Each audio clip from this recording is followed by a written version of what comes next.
আবু বকর সিদ্দিক বলেন, ইয়া রাসূলুল্লাহ, ইয়া হাবিবাল্লাহ, আমি যে আস্তে আস্তে কোরআন কারীম পাঠ করেছি, এটার মধ্যে আমার দুটি কারণ ছিল।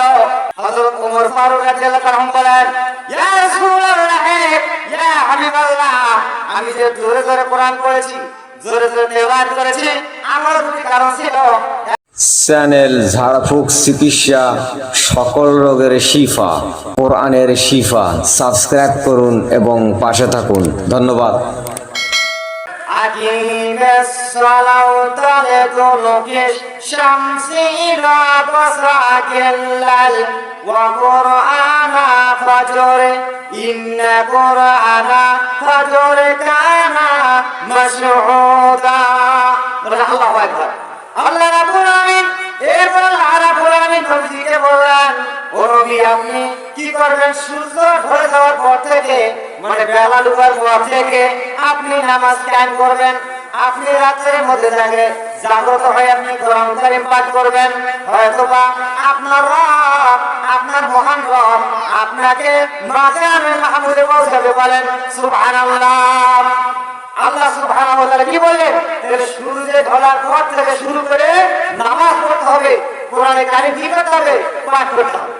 আমার ভাইরা, আল্লাহ রাব্বুল আলামিন যখন এইভাবে করে কোরআনে কারীমের মধ্যে আল্লাহ সুবহানাহু ওয়া তাআলা যখন ঘোষণা দিলেন, তখন মক্কায় যে সমস্ত ওহীগুলো নাযিল হয়েছে, এই আয়াতগুলো আল্লাহর নবী সাহাবায়ে কিরামদের সামনে বর্ণনা করার জন্য, রিপ্লে করবার জন্য একটা জায়গা ঠিক করেছিলেন। নাম তার দারের গ্রাম, আরকাম বিল আরকামের বাড়ির মধ্যে। যখন এই নাযিল হয়ে গেলেন, তখন রাসূল পাক সাল্লাল্লাহু আলাইহি সাল্লাম সাহাবায়ে কিরামদের সামনে নোটিশ জারি করলেন, ফরমান জারি করলেন, ও সাহাবারা, আয়াত নাযিল হয়েছে, তোমরা দারের গ্রামের মধ্যে চলে যাইবা। এরপরে বিশ্বনবী যখন দারের গ্রামের সামনে আল্লাহ সুবহানাহু ওয়া তাআলা যখন বলেছিলেন, তখন সাহাবায়ে কিরামরা এরকম করে শুনে নিলেন। যখন শুনে নিলেন, তখন ওরা নামাজ আদায় করে এবং কোরআন কারীম পাঠ করার জন্য প্রতিযোগিতা চালায় রাতের মধ্যে। এইভাবে করে আল্লাহ নবী একদিন রাতের মধ্যে বের হয়ে গেলেন। যাওয়ার পর দেখতে পেলেন হযরত আবু বকর সিদ্দিক রাদিয়াল্লাহু তাআলা আনহুর বাড়িতে গেলেন। যাওয়ার পর দেখতে পাইলেন, শুনতে পাইলেন আবু বকর সিদ্দিক রাদিয়াল্লাহু তাআলা ফিস ফিস ফিস ফিস করে কোরআন কারীম পাঠ করতেছে। এবার আল্লাহ রাসূল কিছুই বললেন না, ওই জায়গা থেকে গো ব্যাক, ওখান থেকে আসলেন। আসার পরে আল্লাহ নবী হযরত ওমরের দরবারে গেলেন। যাওয়ার পর দেখতে পাইলেন, শুনতে পাইলেন উচ্চস্বর আওয়াজে কোরআন পড়তেছে। যখন পরদিন সকালবেলা ফজর নামাজ পড়লেন, নামাজ পড়ার পর বিশ্ব নবীর কাছে গেলেন, নবীজির কাছে গেলেন। ওরা দুইজন সাহাবী গেলেন, আরো সাহাবায়ে কেরাম গেল।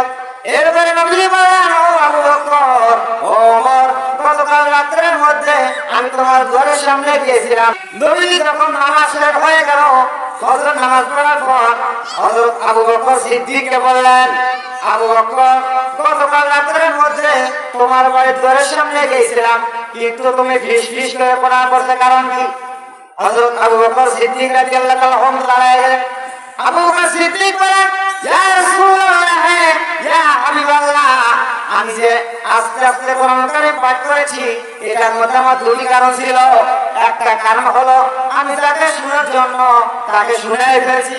আর একটা কারণ হলো যে আমার বাড়ির মধ্যে বাচ্চা সন্তান, শিশু সন্তান আছে, তাদের জন্য ঘুম না ভাঙে।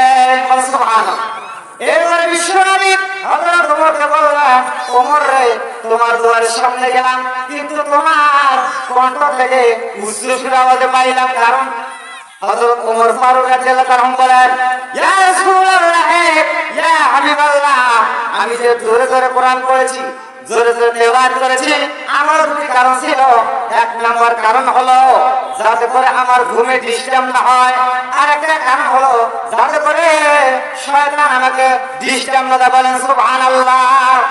এরপর আল্লাহ সুবহানাহু ওয়া তাআলা নবী বললেন, ও ওমর, তুমি একটু আস্তে পড়বে আর একটু তুমি জোরে পড়বে।